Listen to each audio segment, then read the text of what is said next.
Welcome to My Bloody Website, the show where we talk all things online for small and medium business owners or executives who still refer to their bloody website.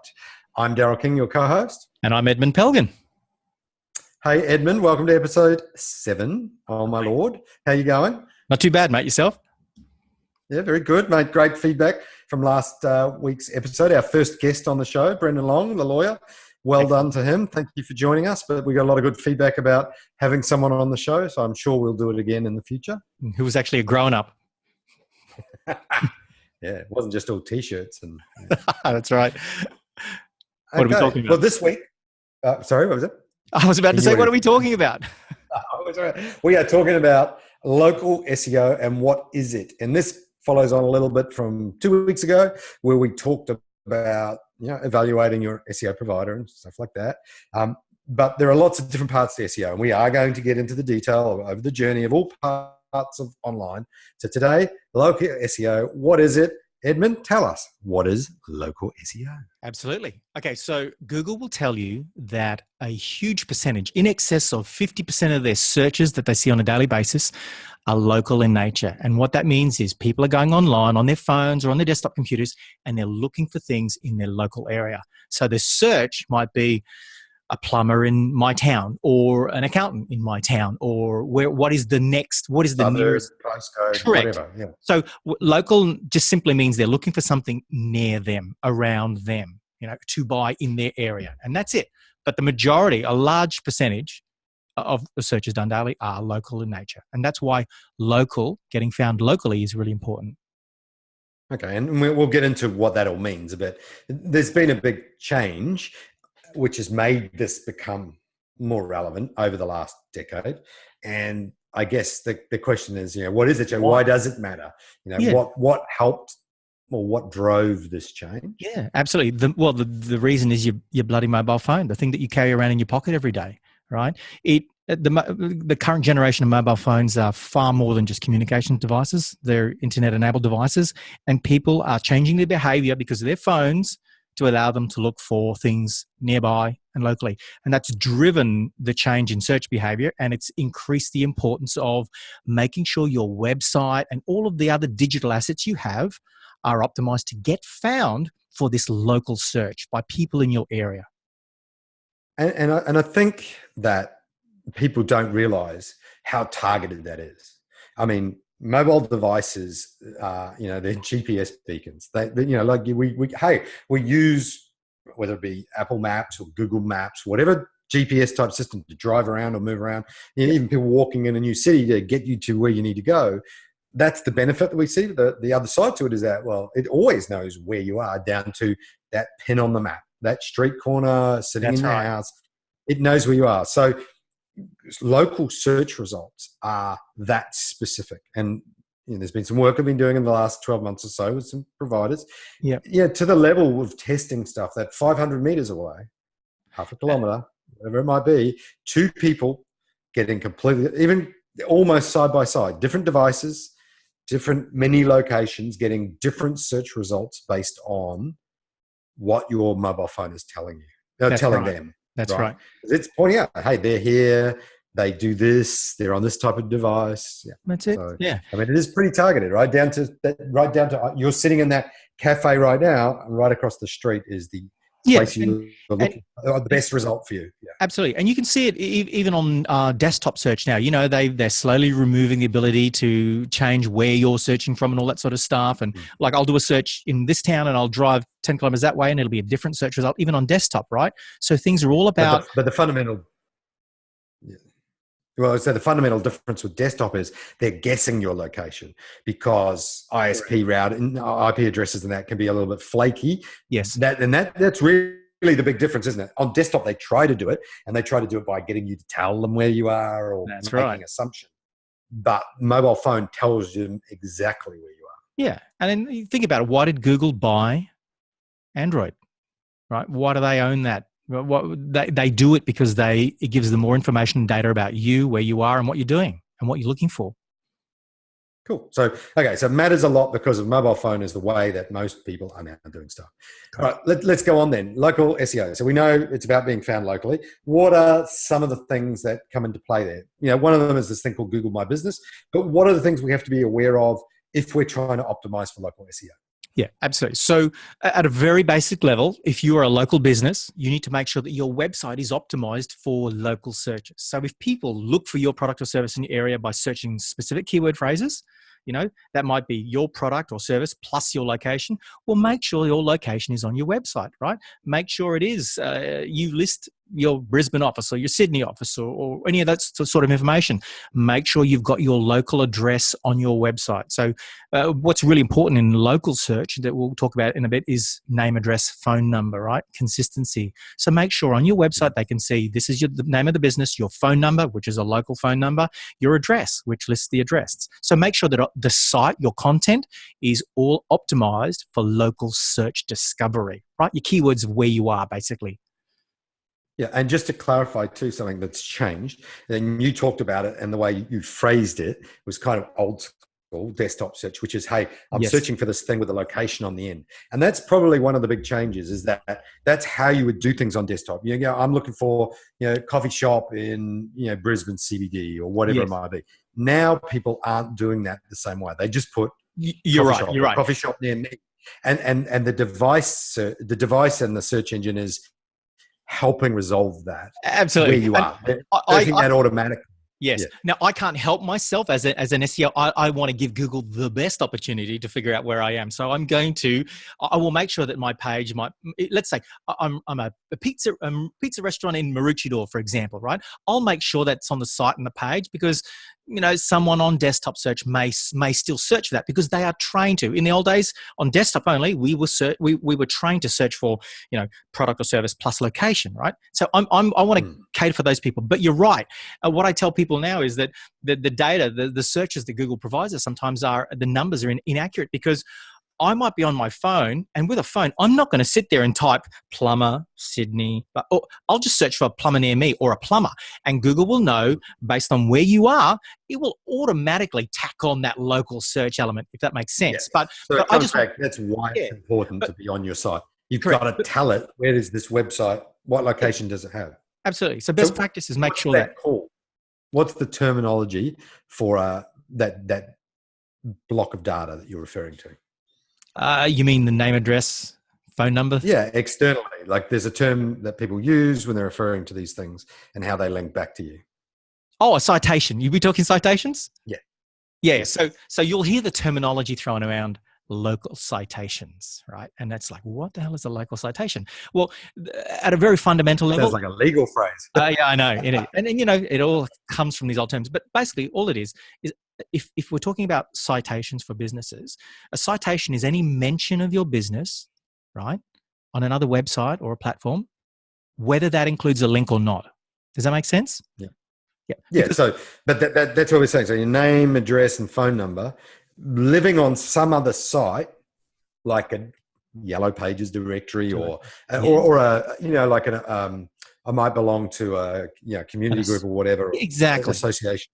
And so there might not be a link to my website, but that detail has power and influence over your local results. Absolutely. And the reason why I said earlier on, NAP, name, address, phone number, consistency, is that the Google engine is trying to understand that your business, right, is what all these other citations are talking about. And the way that it does that is it sees on your website that you have a business name in a certain way, an address written in a certain way, and a phone number in a certain format. And local SEOs will talk about name, address, phone number consistency. So make sure the way you've written it on your website is the way that it's listed on all these other directories and in the Google My Business system. So Google can see, oh, this is on you. Oh yeah, they are all talking about you, and that way you avoid the confusion of maybe similarly named businesses, right? And it wants to be able to attribute all these mentions or citations to your website. So that's why when they say name, address, phone number, consistency, it's really important, And Okay, so that's really interesting that because we're talking about something on a site that doesn't have a link. We know links have value. Come back to Google My Business. Where does this fall into it? How does that all relate? exactly Because it's a very powerful thing particularly for local businesses? Absolutely. So you want to build all those local links. You want to be in all those local directories. But the key thing you need to be in to get found in local search is the system called Google My Business, and it's a free tool provided by Google. And basically, it's an opportunity for you to list your business in their My Business system and put all of your information, your contact details, and it gives Google the ability to show your business in the Google Maps that appear. Okay. So on, that's where it's used, right? and Well, that's the that's one area it's used, right? So in Maps, if you're in Maps, it shows up there. But it also uses that data on a general search too, if it's location based, right? Absolutely. But the beauty is by completing your My Business listing as comprehensively as possible with your opening hours, it allows Google to display that information in the search results in a way that is helpful to a mobile user. So the classic example is if I search for a business, the My Business listing or the Maps listing that shows up will say, it's busy at this time, or they're open until, do you know what I mean?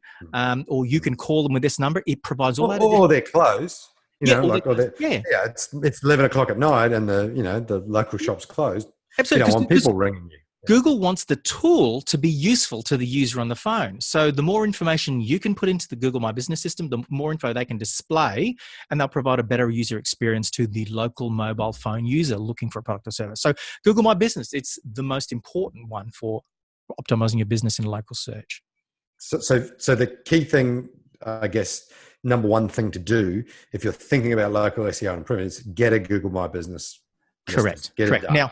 Now Just do it. Unless you're not a local business. Yeah. And the important thing to remember is you have to be a local business. So you have got a physical presence, an address that people can walk up to, or you serve a specific area, right? And the other thing too is there's this concept of verification. So when you set up your listing, Google is going to want to verify that the phone number and the address that you're at are real, right? This stops spammers who in the past have pretended to be at certain locations from gaming the system. So they have a process called verification where you put in your business, say, this is my name and address, phone number, etc. And then they might verify by saying, hey, we're going to send an automated phone call to your number just to check, and they'll give you a code, or they'll mail out a card with a verification number on it. So that's really important. Okay, so that's takeaway number one from today is if you're a small business, medium business, you have physical locations, you want people to find your location or contact you online. I mean, this leads to them ringing you as well as finding your website and contacting you that way. They're all tied together. Google My Business, you need to be on it and do it properly and do it well. So now, moving on, we'll go back to citations. So we've talked about citations and we've talked about the NAP. This is where you're listed externally. Now, obviously, some of those listings will also have a link to your website. Not all of them are without, but they're out there. So how does someone start figuring out this world of citations? I mean, in theory, they should check if they've got citations and they're accurate. Is that the place to start? Yeah, look, I think... How do they do that? Well, I'm hesitant to tell business owners that they've got to go and audit their citations because they think, crap, I don't know how to do that. I've got to pay someone to do it. I tell people straight out, there are opportunities for you to list your business in local websites that you probably haven't already done, right? A lot of people are, like you said, they're members of local associations or local organizations. Go and see, does that organization have a directory listing or a listing of members? Make sure your business is in those, right? And then at a very simple level, you've got a great range of local free directories that you should be able to find. And what I like to tell people is the easiest way to find a list of local directories is to search for top 10 or top 100 Australian business directories or whatever that is, because a bunch of SEOs have already done the work for you and they've listed all of these directories already, right? So go and search for theirs and then submit your business. Now, just make sure your name, address, and phone number are consistent, right? When you list them and those, and as they're displayed on your website and as it is displayed in your Google My Business listing, right? So local directories are easy to find. Okay, so there's two things that come out of that in my mind. One is, we'll talk in a minute about good directory, good listing, bad listing. And that's the same when we talk about links, right? Good, bad. There's different value propositions there. Can local citations hurt you if you've moved offices? So if, you're talking about the new ones. Not everyone wants to race out and audit, but is there a negative influence from having your stuff listed wrongly on absolutely. that you should at some point get audited and fixed. Yeah. It's a really good point you raised, because a lot of businesses will change addresses and move premises, right? So just be aware that if you're doing that, if you're changing your address and you've obviously updated your phone number and things like that, then yes, you need to go through the process of updating the information that's on those local directories. You moving and leaving them the same with an old address is going to cause massive confusion, right?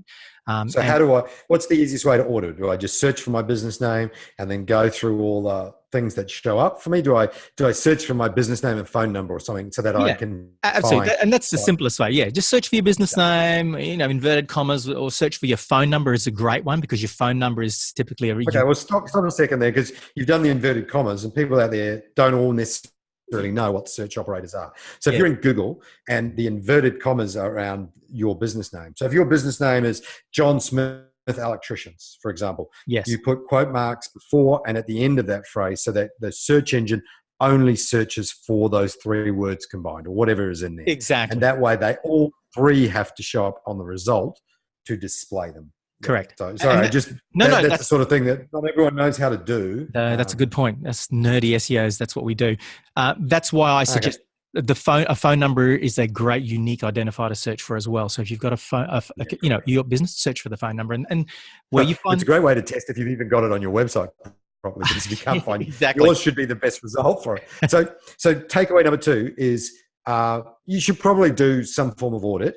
And you can assign this to a staff member to do it. Search for it, find all, just create a spreadsheet. Here's the site, the page that it was on. This is what was listed. This is what needs to change. Just collect the data. And then progressively someone can go through contacting and getting them updated. Yeah. So that it is important. It is important to change your details on all of those sites. Yeah. But what you said earlier was, hey, there's some quick ones you can do to add some. And then, if there's some harder ones I can't remember how to log into my Yellow Pages account. I don't know what to do. Yeah, they can take more time. So you don't have to fix all of them up front, but that you should be cleaning them up. That's right. It's not the end of the world. Google's pretty smart. It can figure a lot of things out. But I think the key thing is making sure your current business details are updated in your Google My Business listing, and then clean up the rest as you've got time and resources to do. Well, and look, this becomes a bigger problem. The bigger the business you are, if you have multiple locations, right? So if you start to have locations in every 3 or 4 suburbs, this is a problem that you're probably not going to address yourself. There are providers and agencies that specialize in local SEO citations, and some of them have relationships with the larger providers, the Yelps, the Yellow Pages, and people like this, that they can submit on your behalf. So every McDonald's restaurant, there's not a whole team of people there necessarily picking up all this data for every site. They're using agents. So the largest scale that you go to, there are people that provide these services. Large multi-unit operators and businesses, they probably won't be doing this internally. It's a task for your agency or your SEO to fix, right? Because it can be challenging at scale.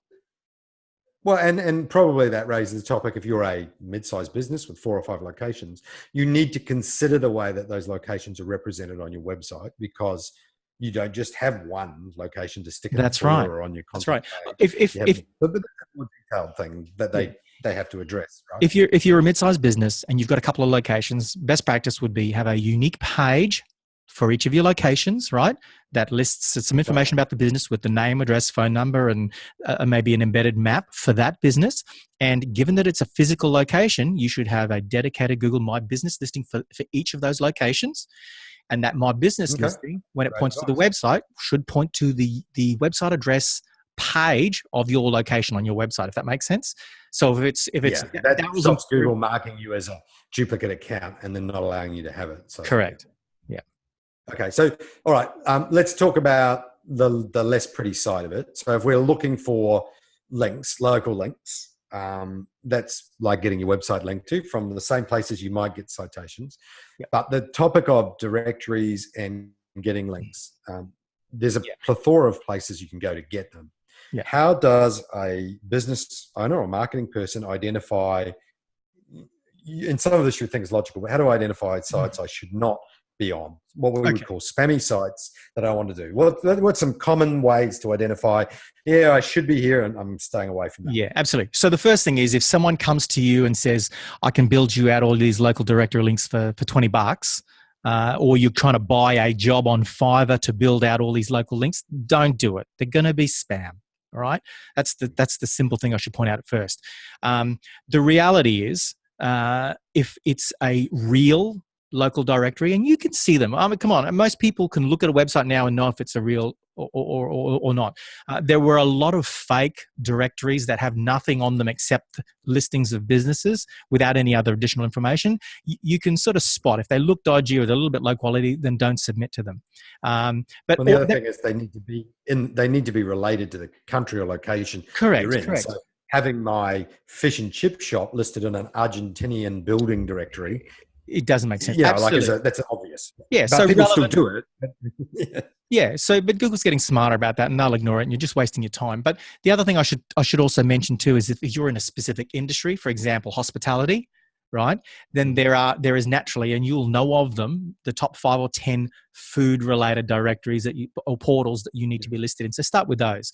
But the reality is that when you start getting a bit more advanced, the way that you figure out other good links, once you've done the obvious stuff, right? You know the good quality directories, True Local, Yellow Pages, etc.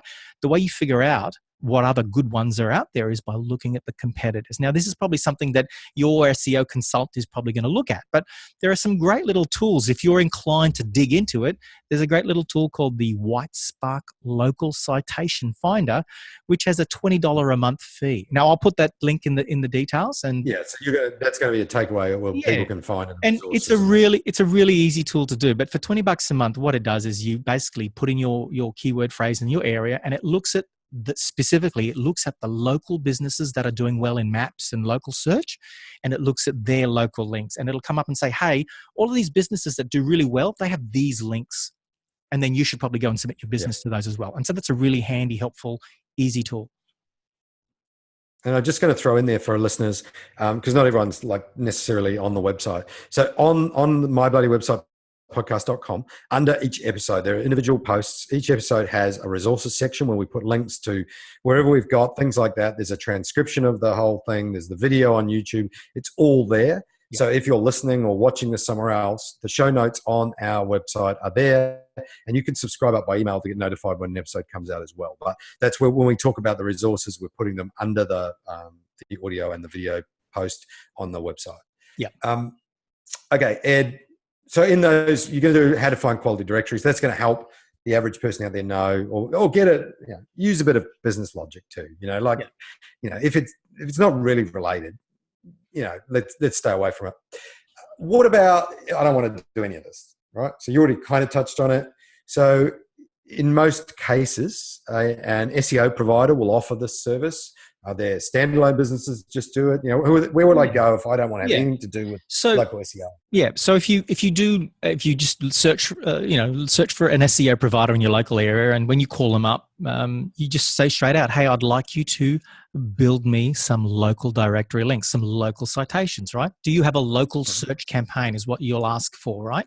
And they'll probably offer to set up your My Business listing for you and do all of your local directory submissions, right? And so that's the thing that you'll be asking for. Now, that will just be, it should be a one-off investment, because once you've submitted and listed your business, there's no need to keep charging you. So it should just be a one-off investment for your business. And they will do that for you. That's what you're asking for. Okay. So, and I guess the other important thing a lot of the sites that you might get on, depending on your industry. So if you're a tourism business, you might be on TripAdvisor or people like that.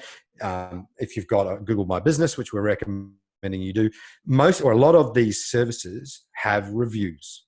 So you can do reviews. And this ties into the way that you're viewed by search engines, that if you're getting reviews and if you are being...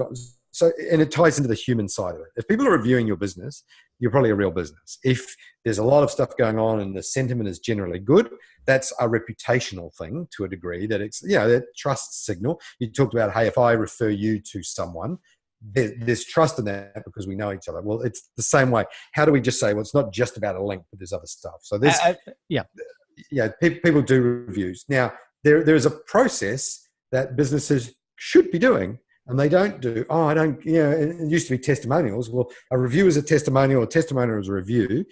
Tell us, Ed, what should a business know about? What's some simple advice about improving the reviews they get?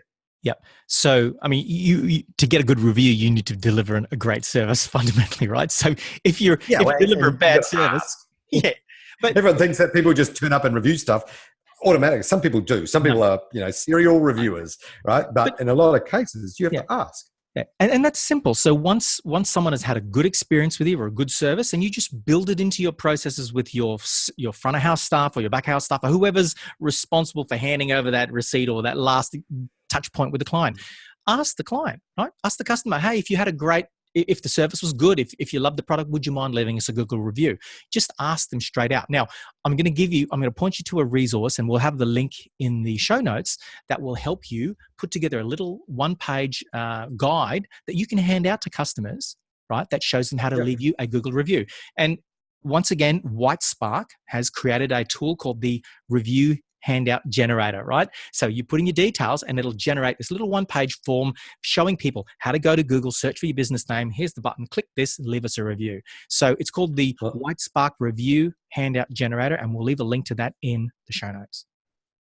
yeah, it's great. And I gave that to someone the other day for their business. And they said, oh, that's really, really cool. We're actually just going to pretty it up a little bit better and do our own because they have a designer in house. We're going to stick it in every box we send out every box of their product. This is just going to be in there, right? So will everyone fill it in? No, they won't. But it's about trying to encourage people You to don't review the ask, you don't business. get. That's right. And look, there's positives in that anyway. If someone gives you a 3-star review and they tell you why, there's an opportunity for you to improve what your offer is, right? Correct. But at the end of the day, it serves everyone quite well to do it. So, all right. Well, that's really good, Ed. I think we've covered all those. There's 2 or 3 takeaways that we'll put after there. But, do Google My Business. Pay attention to your citations on your site and start thinking about where you might be listed. And then obviously, getting reviews. Those are 3 key things that they can action from this tomorrow. Yeah, fantastic. Well, I think we've come to the end of this episode. What do you reckon, Daryl? I reckon we have. Excellent. And if you, once again, have enjoyed this podcast, if the information was helpful, we'd love it if you'd share it, if you'd subscribe to the podcast on our website at mybloodywebsite.com. Put a review. Put a review. Leave us an iTunes review. That would be awesome. And because reviews help people find it and they will trust what you're saying about this podcast if it was helpful. So I look forward to chatting with Daryl and you guys next week when we continue this discussion about My Bloody Website. That's it from me. That's it from him.